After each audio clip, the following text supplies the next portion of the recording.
बंधू आणि भगिनी, आज या ठिकाणी कोळी समाजाचा मेळावा आपण सगळ्यांनी आयोजित केला त्याबद्दल तुमचे मनापासून आभार मानते. पाठिंबा आपण देत आहात, पण मी असं समजत नाही की तो मला आहे. हा पाठिंबा आहे काँग्रेस पक्षासाठी, हा पाठिंबा आहे लोकशाहीसाठी, हा पाठिंबा आहे आरक्षणासाठी, हा पाठिंबा आहे महागाई कमी करण्यासाठी, हा पाठिंबा आहे सोलापूर दुष्काळ मुक्त करण्यासाठी. ही लढाई माझ्या एकटीची नाही आहे, ही आपल्या सगळ्यांची लढाई आहे. पण जरी निवडणूक माझी असली तरी विजय तुमचा झाला पाहिजे या अनुषंगाने आपण काम करणं महत्त्वाचं आहे. अवघ्या 2 दिवसात ही निवडणूक आहे, रात्र वैराची आहे, गाफील राहून चालणार नाही. मी तुम्हाला सगळ्यांना एवढं सांगू इच्छिते की कोळी समाजाच्या अनेक मागण्या आहेत. मला माहिती आहे निंबर्गी सर आणि मी अनेकदा आम्ही त्या ठिकाणी त्याबद्दल आम्ही चर्चा देखील केली आहे. विधानसभेमध्ये काही वेळेस कोळी समाजाच्या मागण्या मांडण्याचा मला योग पण आला आहे आणि ह्या पुढे देखील समाजाच्या ज्या काही मागण्या असतील, समाजाची जी काही लढाई असेल, तुम्ही एकटे नाही आहात, पण तुमची बहीण म्हणून खंबीरपणे मी तुमच्या खांद्याला काम करेन.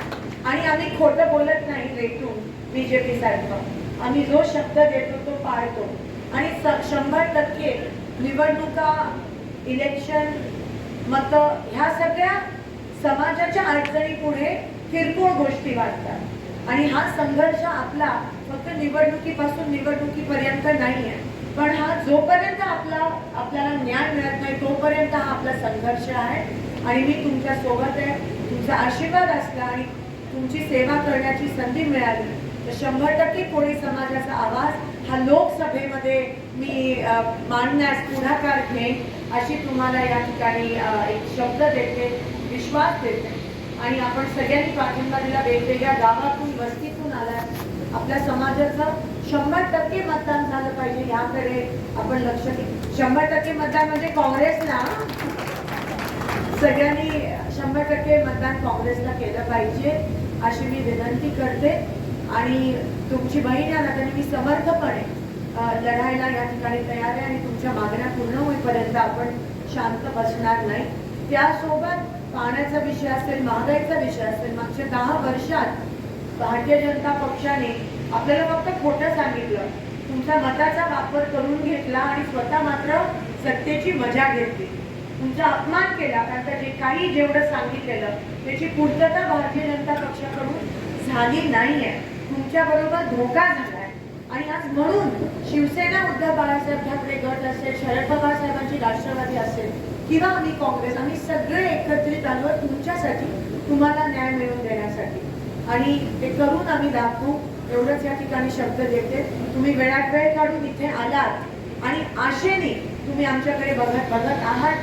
नक्कीच आम्ही तुम्हाला निराश करणार नाही एवढं मी बहीण या नात्याने तुम्हाला आश्वासन देते.